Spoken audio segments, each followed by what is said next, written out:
Hey everyone, Genome here with the next episode of Was It Good? So for today, I kind of took another walk back to the mid-80s to time of relative childhood. I believe I was about 10 years old when this movie came out. And I was thinking long and hard on how I wanted to introduce it to y'all, and nothing I could say would ever just give it justice. So I decided to let the title speak for itself. Ladies and gentlemen, I give you...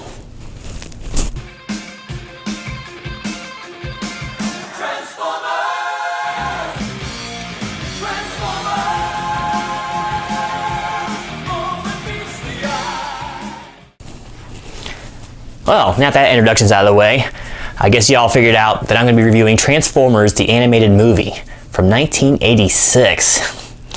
This movie kind of took place, I believe it was after the second season of the cartoon on TV, and this kind of bridged the gap between the second and third seasons by both eliminating a lot of known characters and introducing a whole slew of new ones. Now, many have said, and probably rightly so, that this movie was nothing but a giant marketing ploy. Not that the cartoon wasn't by itself, but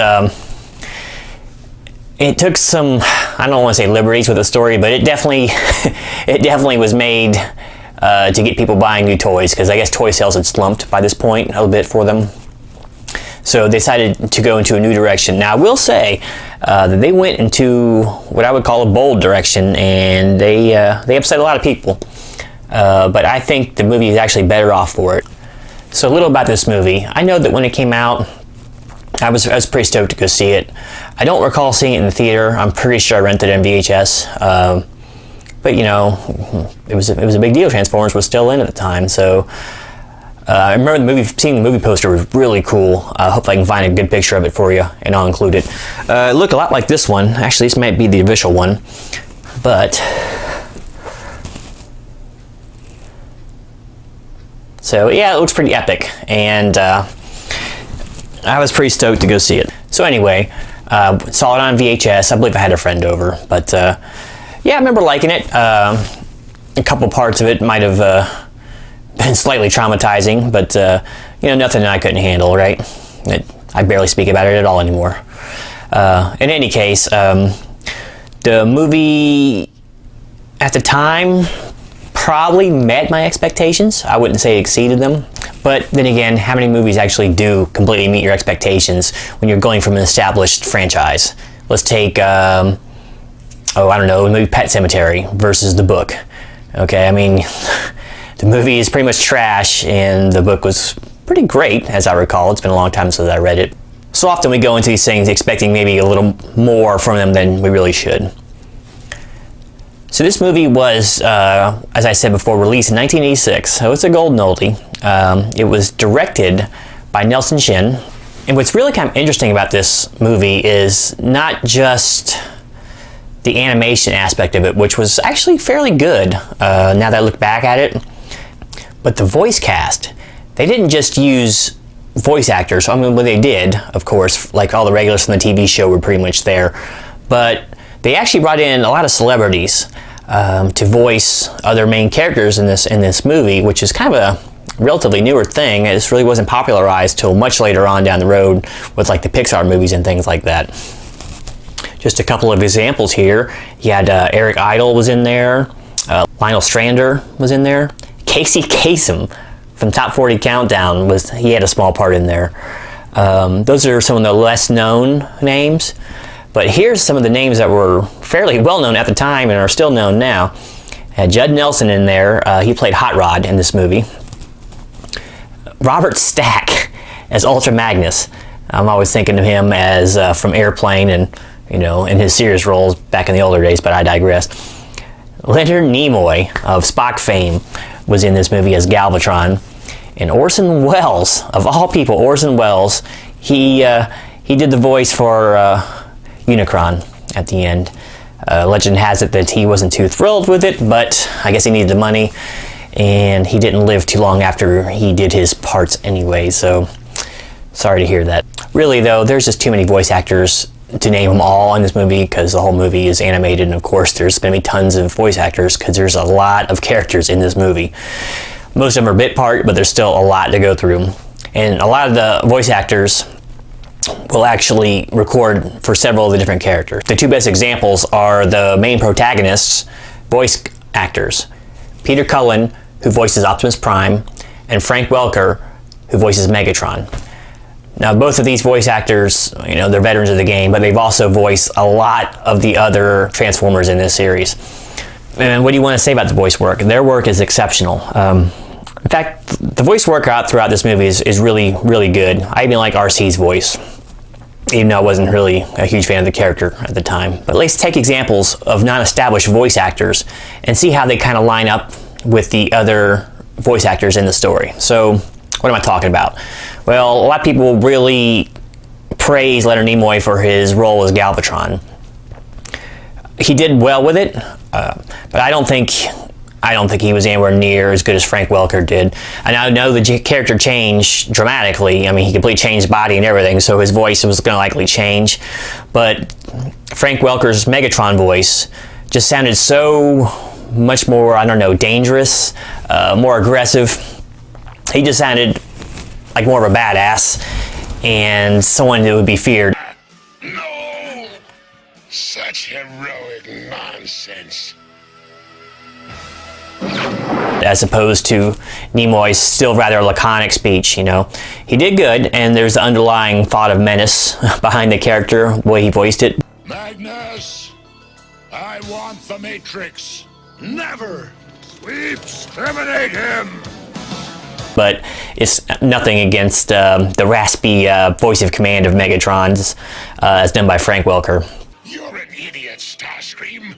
When we slip by the early warning systems in their own shuttle and destroy Autobot City, the Autobots will be vanquished forever! And of course, Peter Cullen is Optimus Prime. Well, and he's on top of his game here. I want you to make a special run to Autobot City on Earth. You know, he doesn't have a whole lot of dialogue in this movie because of things we'll talk about later. He nails it. Listen, Ironhide, we don't have enough Energon cubes to power a full-scale assault. Ready the shuttle for launch. He's that uncle or father you've always wanted to have, sitting down in his den, maybe drinking a snifter of brandy, and just telling the story of his life. And it's got that kind of voice that you can just sit there mesmerized, listen to it for hours and hours. Apparently, he kind of adopted the voice of Optimus Prime after, I believe it was his brother, who came back from Vietnam, and apparently it changed him, and it changed the way he even spoke. He spoke in a real slow, measured, I don't know, almost not a faraway voice, but a different voice than he went over there with. He just talked differently when he came back, so he kind of incorporated that into the character of Optimus Prime. So it shows you once again the care of the craft that these people go through, and most people wouldn't recognize him if they saw him in the street, you know. But I won't get too much more into the voice work, but you know, and Orson Welles was all right as Omicron, but really they could have got anyone to do it, I think, with a big booming deep voice, and they modulated it heavy anyway. So, but yeah, definitely Frank Welker and Peter Cullen steal the show here. And once again, it's too bad because their most recognizable characters go away so early in the movie. But anyway, all right, I'll talk a little bit about the movie now. And just a big warning, there's a spoiler alert here. I won't go through it all step by step for brevity's sake, but if you haven't seen it yet and you plan on maybe seeing it after this review, you might want to stop now and then come back to me. Now, getting back to the animation, I was surprised that so much of it is held up as well as it has. It just doesn't look as dated as I was afraid it was going to look. And let me take a step back real fast and kind of explain that before I did this review, I was honestly kind of dreading it because I had a positive image in my mind from youth of the movie being good or great or spectacular, whatever I thought at the time. But I was really worried that knowing how old it is and how badly, especially animation and things have aged since that time, that it's like, this is going to be a painful slog. And I remember there was a lot of pretty cheesy music, kind of almost like hair metal, that Transformers is known for, and they're just constantly blaring music all over everything. And spoiler alert, yes, there is some of that in this movie, actually quite a bit of it, but there's also a lot of ambient music, which is actually not too bad. and most of the time it just fits. But more on that later. So some really noteworthy scenes as far as the animation goes are especially the Autobot, the Battle for Autobot City scene toward the beginning of the movie. There's a lot going on in that. There is a scene not too long after that where Unicron, the main protagonist, picks up some wounded Decepticons and upgrades them, basically, and upgrades Megatron and Galvatron, for instance. And that scene, I think it's the best looking scene in the movie as far as animation goes. I like how it kind of it peels down the old design of the Decepticons and it shows them getting rebuilt from the ground up. I mean, this all happens pretty fast, but I think it's very impressive visually, even today. There's another scene in there towards the end where all of the Transformers are battling Unicron out in the open, and it's a pretty good sense of scale. You see basically this planet-sized robot getting attacked by all these gnats and all that, but so that's fairly impressive. So the animation held up much better than I thought it would. So let's talk a little bit about the music. Yes, this music is hopelessly immersed in the 80s, and you're not going to mistake it for any other time frame, and it is a big part of the movie, almost an overbearing part at times, but for the most part, I was a little surprised and found that it was a bit more subdued than I thought it was. Now, don't get me wrong, this is not a subdued movie musically, but the instances where it overwrote what was going on the screen unbearably wasn't as bad as I thought it would be. There's some exceptions to this. The main song in this movie was The Touch, and they just built almost every big scene around it, much to the movie's detriment. I think the song is awful. It may be okay in a different kind of movie, but I don't know, I didn't like it. They actually overwrote some of the biggest scenes in the movie with it, like Megatron vs. Optimus, you know, in one-on-one, fight to the death, and they have this dumb song playing over it into what otherwise could have been a great scene. It still is, which shows you how good the scene actually is, but it could have been so much better with just maybe an orchestral song. Voices were definitely not needed for that music there, but yeah, and it plays at the end when the big bad guy is around defeated, and it just, I guess it's supposed to be a uplifting, you know, hero takes all kind of song, but it's just bad. The intro song now, that's a different story. The intro song, the Transformers theme song, and it also plays during the entirety of the credits, which I suggest you listen to because you hear the whole thing then. It's excellent. You know, as far as a more commercial-friendly hair band slash hard rock kind of theme, I wouldn't go as far to call it metal, of course, but it's good. It's real good, and it really pumps you up for the movie too, because you go in there and it's just this big blasting, and then it just jumps right into some action pieces. So that was great. Another interesting choice they used was during the Planet of Junk portion of the movie, they played, and a few times they played the song Dare to Be Stupid by Weird Al Yankovic.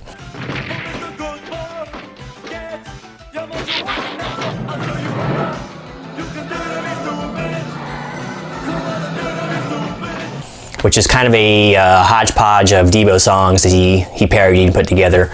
But it just kind of works, you know, it fit in well with the movie.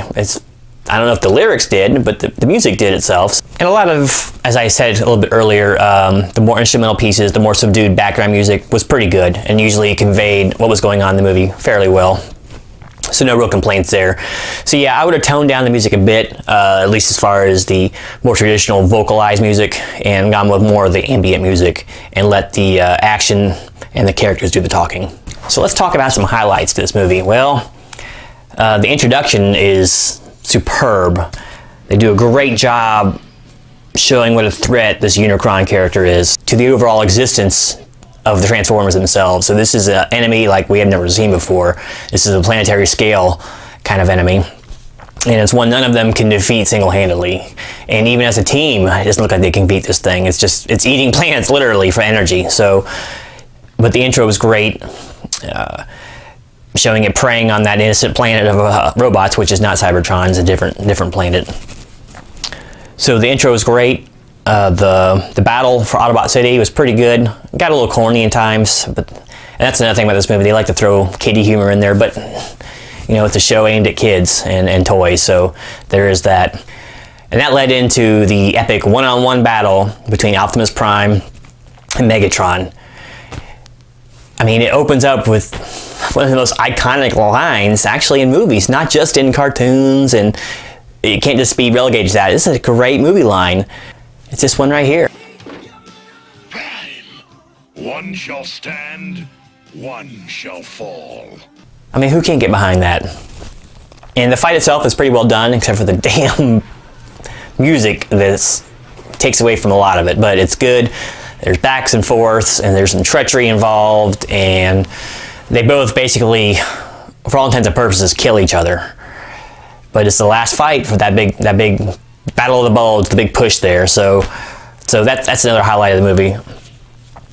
It's interesting how this movie turns into a chase movie because, and I guess a lot of people have allusions to like Star Wars, Empire Strikes Back, that sort of thing, how the Autobots are now this big underdog, and the Decepticons spend the whole movie chasing and hunting them down, and just defeating them, until, rising like the Phoenix that they are, the Autobots prevail toward the end. But it's not because of any coordinated effort on their part, it's just happenstance, really. There's kind of a deus ex machina there. I believe it was called the Autobot Matrix of Leadership.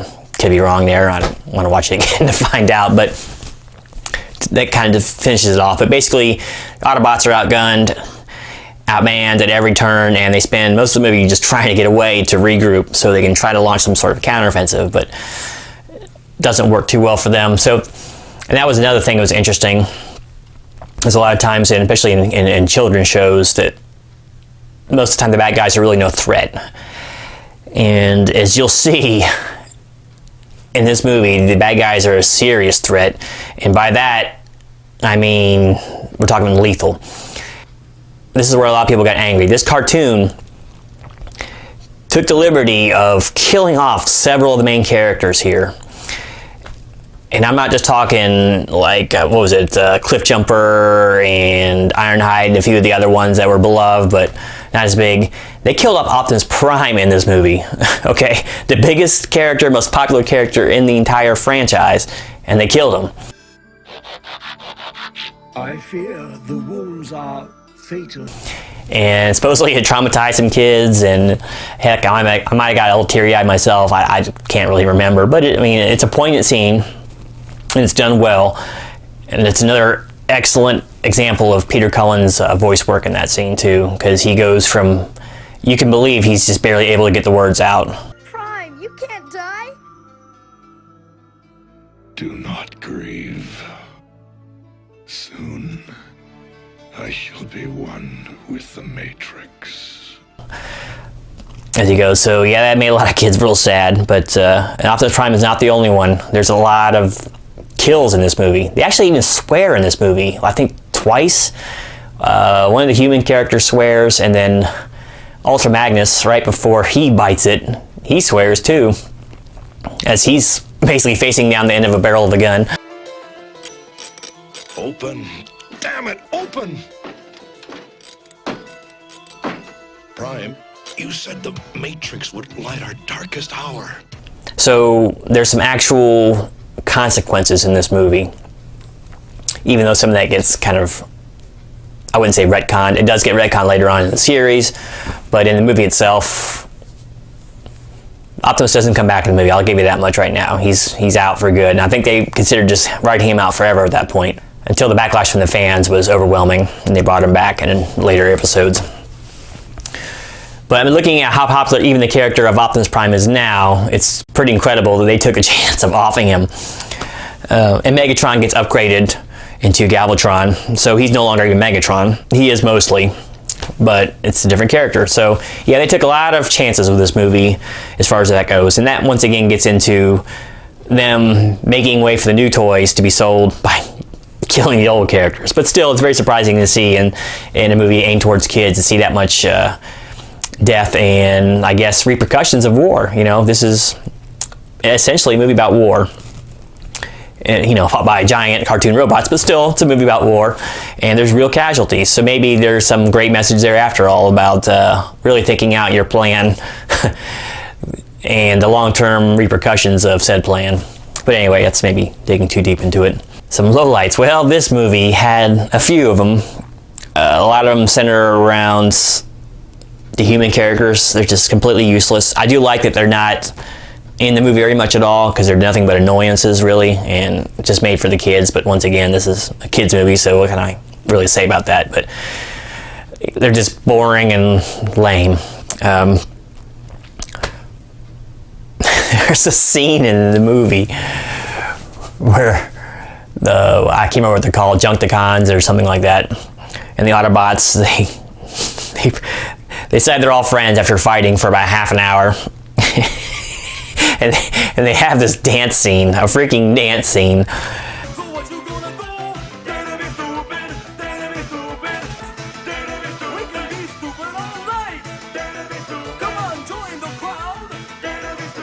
That was pretty bad. That was cheesy as hell.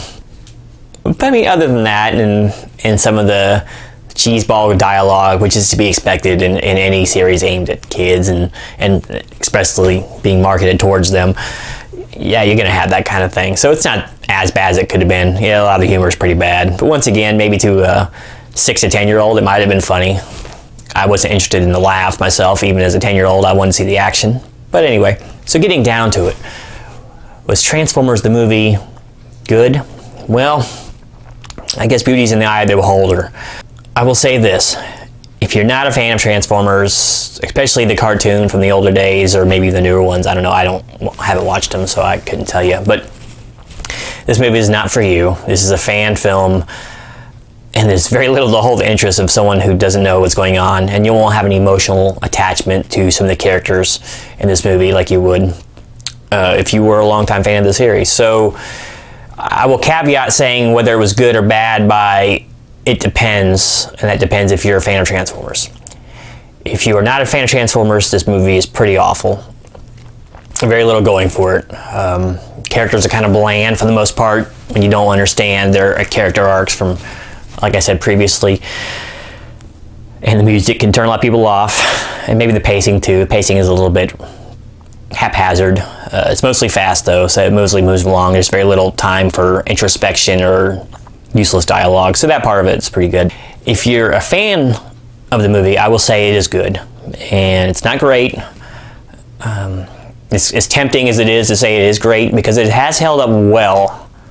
It's held up much better than I thought it would. I am not gonna lie. As I said earlier, I was pretty scared to actually review this movie, because I was worried I might have the real case of rose-tinted glasses.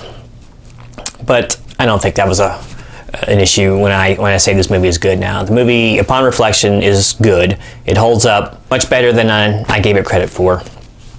So kudos to a pretty decent Transformers movie. I'll tell you this much, it's heads and shoulders above any of the Michael Bay Transformers movies. I haven't seen all of them. I think I saw the first 3 of them, whatever. And I mean, that's not setting the bar very high, but yes, it's loads better than those. There's a real sense of urgency in the Autobots' plight. And heck, the plight of the whole galaxy. This giant robot eats planets, for goodness sake. So yeah, they definitely upped the stakes in this movie and made some parts of it, a real roller coaster of emotion and action. So it was good, not great.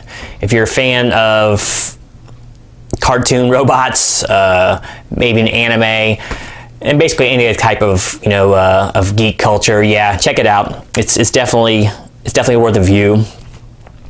Once again, try to watch it for free if you're unsure. I think I bought this. When did I buy this thing? I think I was deployed when I bought this. It was on sale, or I went on eBay, something like that, on the cheap. So yeah, try not to go spend $20 on this unless this is something you think you just couldn't live without. Because I'm not sure how many more times I'll actually watch it, even though it was good. Maybe it might be another 20 years if I watch it again, assuming I have a place to play it on the DVD player. But anyway, so yep, good movie. Underrated gem, I guess you could say, from the cartoon era that it was.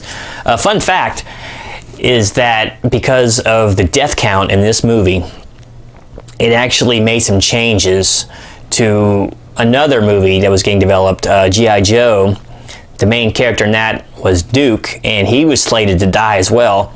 But when the fan backlash was so heavy from the death of, especially Optimus Prime in this movie, they actually changed it in the other movie to just putting him in a coma. So that shows you how just beloved the characters were, and what a strong response that some of the things in this movie elicited. So anyway, this review's gone long enough. The movie's good. Check it out if you're a fan of that sort of thing. If you're not, stay clear, because you'll probably burn 80 minutes of your life and you'll never get back again. But in any case, this has been another episode of Was It Good? There'll be more content coming up shortly. Don't forget to like and subscribe. If you have any comments, questions, concerns, want to call me a genius, want to call me an idiot, put something right down there in the comments. I'd love to see the activity down there. If you have any suggestions for the next episode, I am all ears. Just put something down in the comments or send me a DM, and we'll see about putting something together for you. Thanks again for watching, and this is G-Gnome out. Well, I'll just have to close this episode out the only true way you could close an episode about Transformers the movie.